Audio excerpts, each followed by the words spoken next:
Gente, hoje nós vamos falar sobre o levantamento do governo do anticristo. Quero dizer para você que curte o Apocalipse, que curte escatologia, aproveita, vai lá, se inscreve no meu curso, né, de escatologia, que está aqui na área de membros, e eu prometo para vocês que todo mundo que for fazer o curso vai sair sabendo muito. A Lídia Coelho Noronha está dizendo que o curso é tremendo. Obrigado, querida. Vamos começar falando sobre o levantamento do governo do anticristo.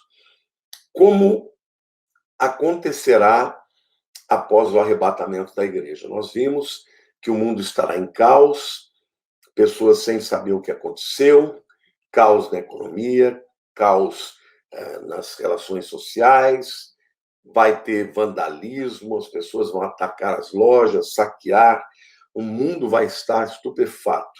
Nesta hora, eu acredito que na ONU será convocada uma reunião emergencial, né, de todas as nações mais importantes que compõem a ONU, eu diria Estados Unidos, todas as nações da Europa, nações importantes também da Ásia, e ali, gente, vai ser estabelecido um esforço, uma iniciativa para gerenciar o caos.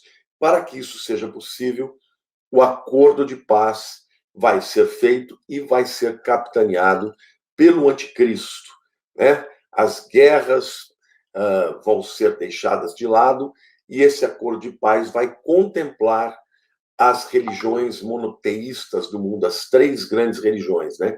Que são cristianismo, judaísmo e islamismo, tá? Esse acordo de paz determinará que tanto a Palestina será reconhecida por Israel, quanto Israel será reconhecido pela Palestina e pelas nações árabes. Vai haver uma série de acordos ali, acordos econômicos, troca de territórios, Israel vai ceder territórios, vai ser possível fazer uma rota, uma rodovia, né, que ligue a faixa de Gaza aos territórios ocupados. Hoje eles fazem parte, né, do território da Palestina, mas eles não têm comunicação e, certamente, o terceiro templo vai poder ser construído. Então, primeira coisa que eu quero falar é o acordo de paz. E este acordo de paz, na minha opinião, também estabelecerá um líder que gerenciará o mundo inteiro, a crise mundial, e esse líder será o anticristo. Como será o governo do anticristo? Eu quero ler para vocês Apocalipse capítulo 12, os versículos 1 a 6, que diz o seguinte: Viu-se grande sinal no céu, a saber, uma mulher vestida do sol, com a lua debaixo dos pés e uma coroa de 12 estrelas na cabeça, e que, achando-se grávida, grita com as dores de parto, sofrendo tormentos para dar à luz. Viu-se também outro sinal nos céus, e eis um dragão grande vermelho, com 7 cabeças, 10 chifres, e nas cabeças 7 diademas. Isso aqui é uma situação que vai acontecer no meio da tribulação, 3 anos depois do governo do anticristo. Não é o tema daqui da minha discussão com vocês, mas o que eu quero falar para vocês é que o governo do anticristo vai ser o governo do dragão vermelho, que tem 7 cabeças e que tem 10 chifres, tá? E também nas cabeças 7 diademas ou 7 coroas. Ora, o que serão 7 cabeças do dragão e 10 chifres? Gente, chifre nas escrituras é sempre sinal de poder. Então, fala de 10 reinos, na minha opinião, 10 países que formarão esta coalizão, tá? De países apoiadores que darão autoridade para o governo do anticristo no mundo inteiro. Tá? Neste governo haverá uma única lei, uma Constituição Mundial, haverá uma única moeda, uma moeda única digital, haverá uma única religião, a religião sincrética que vai juntar misturar todas as religiões e, obviamente, o anticristo será adorado como Senhor e como Deus, né? Então, o governo do anticristo é o governo que terá 10 chifres, ou seja, 10 nações que darão apoio para ele e dividirão, né, o mundo em 10 regiões, mas fala aqui de 7 cabeças, tá? Quem é o dragão? O dragão é Satanás. Então, na verdade, o governo do anticristo será o governo de Satanás. Espiritualmente, quem vai estar manipulando por trás do anticristo é o próprio diabo. Agora, por que 7 cabeças? Gente, eu fiquei durante muitos anos tentando entender quem seria essas 7 cabeças, até perceber que essas 7 cabeças nada mais são do que 7 impérios que odiaram Israel e que se levantaram contra Israel para destruir Israel. E estas 7 cabeças é que darão o mesmo tom para o governo do anticristo, ou o governo do dragão vermelho, tá? Ou seja, o dragão vermelho, na primeira metade do seu governo, ele vai ser um homem com discurso de paz, mas que no final, na segunda metade, o que vai acontecer é uma grande perseguição e um ódio visceral, sobretudo contra a nação de Israel, né? Até que ele seja derrotado pelo Senhor mesmo. Mas quem são, portanto, as 7 nações que, ao longo da história de Israel, foram levantadas especificamente contra Israel para destruir Israel? Primeiro, o Egito. E os egípcios queriam destruir Israel quando eles estavam ali atravessando o Mar Vermelho. Foram eles que foram destruídos, né? Egito primeiro, Assíria depois. Os assírios invadiram as 10 tribos do norte e levaram cativos, espalharam, elas nunca mais voltaram. Em seguida, eles foram até as tribos do sul, Judá e Benjamim, e tentaram destruir, mas o rei Ezequias clamou ao Senhor, que o Senhor deu a vitória, mandou o anjo do Senhor que matou 185 mil soldados assírios numa só noite.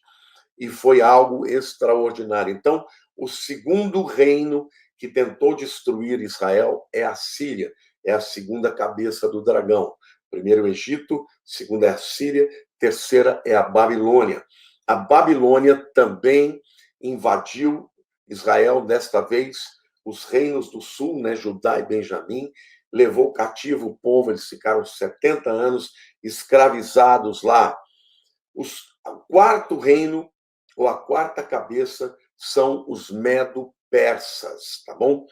Os medo-persas sucederam os babilônios e também escravizaram, também dominaram, cobraram impostos e foram também aqueles que dominaram Israel e impediram que Israel tivesse, né, sua liberdade, embora os persas foram muito mais brandos que os babilônios, inclusive permitiram que aqueles que quisessem voltar do exílio voltassem.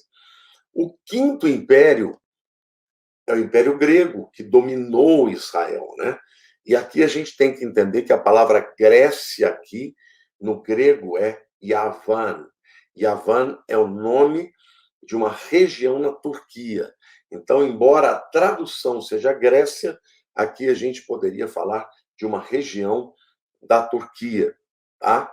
O sexto império que dominou Israel foi o Império Romano. Inclusive, do nascimento de Jesus, eram os romanos que dominavam o território todo de Israel também, né, gente? E sabemos que Roma foi quem destruiu o Templo de Jerusalém no ano 70 depois de Cristo, e foi Roma também que no ano 135 expulsou todos os judeus da terra e proibiu que eles voltassem para o seu território. E a sétima cabeça, na minha opinião, é o governo do anticristo. Agora, O que estes 7 governos ou as 7 cabeças tiveram em comum, gente? Quero aproveitar e pedir, olha, você que está aqui, vai lá, gente, chame todo mundo, convide as pessoas para vir, porque está imperdível essa live, e eu vou daqui a pouco dar a oportunidade para vocês fazerem as perguntas, mas chame o pessoal, gente. Não perca a oportunidade de chamar os seus amigos, seus familiares, porque estas lives são lives de puro conhecimento e também de oportunidade de ensinar a vocês. O que estas 7 cabeças têm em comum? Todas elas têm hoje, nos dias de hoje, a religião muçulmana como a sua maioria. Egito, maioria muçulmana. A Síria é a região do Iraque, religião muçulmana. Babilônia, também região do Iraque, religião muçulmana. Os medo-persas, os persas são os iranianos, religião muçulmana. Grécia, que na verdade é Yavan, uma região da Turquia, também religião muçulmana. Roma, aí vocês vão dizer, não, pastor, mas Roma é cristão, é o cristianismo. Mas detalhe, o Império Romano se dividiu em 2 impérios. O Império Romano do Ocidente, cuja capital era Roma, e o Império Romano do Oriente, cuja capital era Istambul, né? Na verdade, chamava Constantinopla, que é a atual Istambul, que também é muçulmano. Então, gente, todos esses reinos aqui têm uma coisa em comum. São muçulmanos. Então, o que eu penso, gente? Que o governo do anticristo, os 10 chifres são 10 nações, mas as 7 cabeças são antigos impérios que dominaram Israel e que serão juntados, né? Serão impérios todos que estarão juntos para perseguir Israel. Porque eles têm um viés e vamos dizer assim, uma visão religiosa voltada para o islamismo. Agora você vai dizer, então, pastor, e a Europa? E as 10 nações da Europa? Bom, eu quero lembrar vocês que hoje a Europa está sendo invadida pelo islamismo. Nações como Bélgica, como Inglaterra, como França, como Alemanha estão sendo absolutamente invadidas. O crescimento do islamismo na Europa é exponencial, enquanto o cristianismo na Europa está cada vez mais menor. Mas nós não aceitamos isso, não. A gente está fazendo a nossa parte, evangelizando, né? Nós, aí a Church, estamos invadindo a Europa e ministrando a palavra de Deus para que o povo que tiver sede e que quiser se converter tenha a oportunidade de conhecer a Jesus e ser salvo. Mas quando você pensa do ponto de vista geopolítico, na minha opinião, as 10 nações falam das nações que vão politicamente dar o apoio para Israel, mas as 7 cabeças fala de reinos antigos que estarão se juntando hoje dentro desse viés da religião muçulmana. Faz sentido? Faz todo sentido. Quando você estuda, por exemplo, o livro de Daniel, no capítulo 2, Daniel ele tem uma visão de uma estátua. E todos esses reinos que eu citei aqui para vocês aparecem, né? Pelo menos a partir da Babilônia, né? Porque Daniel estava na Babilônia. Então ele viu a cabeça de ouro, que era a Babilônia, depois ele viu, né, os ombros de bronze, né, que são os medos persas, depois ele vê o ventre, não é isso? Não, os ombros de prata, depois o ventre de bronze, que é a Grécia, e no caso aqui é o Yavan, que eu chamo de Turquia, né? E, por último lugar, o ferro, né? Que é as pernas de ferro, é o Império Romano. E depois as pernas de baixo, a parte de baixo dos pés, barro misturado com ferro. O ferro fala de força. Então será um governo, o governo do anticristo, que é dos 10 dedos do pé, ele será um governo que terá o lado da força do ferro e o lado da maleabilidade do barro. Então, para mim, é uma união de democracia, né, com um império despótico. para mim, é literalmente a junção da Europa democrata com o Islã, que é mais impositivo, né? Onde não existe democracia, onde são teocracias, onde são governos mais rígidos. Então, eu creio que dentro deste grupo, desta coalizão que vai se juntar, né, para o governo do anticristo, terá um acordo de paz entre a Europa e entre os islãs, as nações islâmicas, entre judeus cristãos e também muçulmanos. Só que na metade da tribulação, quando eles decidiram que eles vão perseguir Israel, imagine o que está por trás disso, né? Então, gente, os 10 chifres, na verdade, são, na minha opinião, as 10 nações da comunidade europeia. E as 7 cabeças falam dessas nações islâmicas que se juntarão a esta coalizão de nações europeias. Tá? Agora, é importante vocês entenderem que para que este governo seja implementado, tá? O mundo vai ter que dar autoridade para o anticristo e o mundo vai acabar com as economias nacionais, tá? O mundo não vai ser mais uma nação, não terá muitas nações, será uma só nação global, uma só economia implementada pela marca da besta, né? Quem não tiver a marca não pode comprar nem vender, uma só religião. Quem vai implementar isso vai ser o falso profeta, será um grande líder mundial religioso.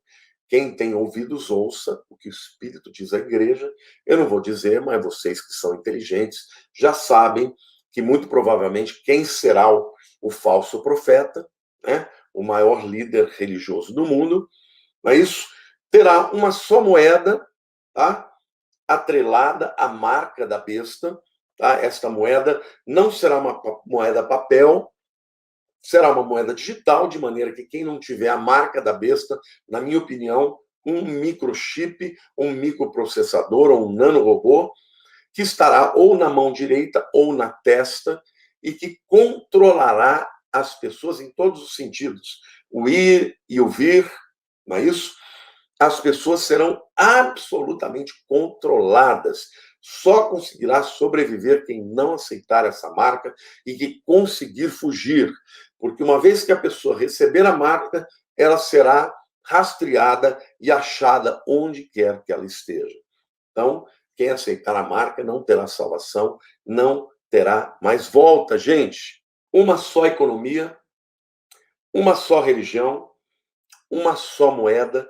E lembrando, a primeira metade, tá? A primeira metade deste governo será uma metade de tempos de paz, pelo menos no papel, né? Porque vai haver guerras, porque vai haver fome, porque vai haver pestes, mas o anticristo estará lutando para implementar leis marciais, leis rígidas e duras para garantir a paz. O discurso será de paz, tá? Mas na metade da grande tribulação, gente, ele vai entrar no Santos dos Santos, na minha opinião, na inauguração do terceiro templo, que será construído durante a primeira metade da tribulação. Bem na metade, ele vai entrar no Santos dos Santos e ele vai dizer: eu sou Deus, vocês me adorem porque eu sou Deus. Está todo mundo perguntando, todo mundo dizendo que eu sou Deus, eu sou mesmo. E aí, Israel, gente, importante vocês entenderem que a visão de Israel a respeito do Messias não é que ele é Deus, é um líder mundial que trará a paz. Então, segundo os judeus, o terceiro templo só será reconstruído quando o Messias vier. Então, quando fizer o acordo de paz, quando o terceiro templo for reconstruído, eles vão dizer: olha, ele é o Messias. E eles vão, né, vão dar toda a honra que ele está esperando e que eles querem dar ao Messias. Mas no momento que ele entra no Santos dos Santos, eles vão dizer: você não é sumo sacerdote, você não tem direito de estar aí. Você está dizendo que você é Deus? E 2 Tessalonicenses, capítulo 2, vai dizer que ele vai entrar no Santos dos Santos e vai ostentar a si mesmo como se fosse Deus. Então ele vai deixar claro, olha, eu sou Deus mesmo, e vocês podem me adorar, não tem problema nenhum. O povo judeu fala negativo. Você não é sumo sacerdote e tampouco é Deus. Nessa hora, o pacto é quebrado e nesta hora, o dragão, tá? O dragão, gente, é que se volta contra Israel, que vai se refugiar no deserto, muito provavelmente ali na região de Petra, né? Porque ali é uma região de grandes cânions, muitas cavernas nas montanhas. Então, o povo judeu vai se refugiar ali, vai haver um remanescente que vai permanecer vivo, né, até a volta de Jesus. Então, o governo do anticristo vai ter metade do seu tempo como um governo de paz e a outra metade do seu tempo como um governo tirano que vai matar, que vai decapitar todos aqueles que não aceitarem a sua marca e até mesmo obedecerem cegamente a tudo que for dito. Então, gente, vai ser um período muito difícil. Mas vale a pena dizer que nós estamos vivendo num período onde todas essas coisas já estão sendo preparadas, né? A marca, por exemplo, da besta. Já existem nações que estão colocando chips dentro de si mesmo, das pessoas. Por quê? Porque em 3 anos e meio você não consegue resolver isso no mundo inteiro. Então, eu acho que boa parte da implementação vai acontecer antes do arrebatamento. Inclusive, o término da moeda papel, eu creio que nós vamos ver isso. Inclusive, uma moeda digital única, eu creio que isso tudo pode ser implementado antes do arrebatamento. Mas o acordo de paz, entendeu? Que vai efetivamente dar início à tribulação, vai acontecer após o arrebatamento.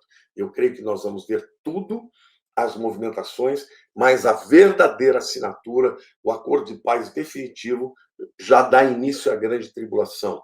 E eu creio que a igreja não estará aqui nem um dia, nem uma hora na grande tribulação. Bom, gente, é isso. Na verdade, a respeito do governo do anticristo, é isso que nós estamos tendo. Amanhã, tá bom? Quarta-feira, vai ser uma live super interessante, porque eu vou falar sobre a resistência dos convertidos na tribulação. Como é que eles vão resistir? Será que vai ter grupos escondidos? Será que vai haver locais onde os cristãos e os judeus que se convertem vão se reunir para estabelecer estratégias de guerrilha, de resistência? Não percam. Amanhã vai ser simplesmente sensacional. A gente vai falar um pouco também daquela série, né, Deixados para Trás, porque eles falam que há um grupo de resistência chamado Força Tribulação, né? Tribulation Force, que é um grupo de pessoas convertidas que vão pregar, que vão resistir, vai ser simplesmente sensacional. A resistência dos convertidos na grande tribulação.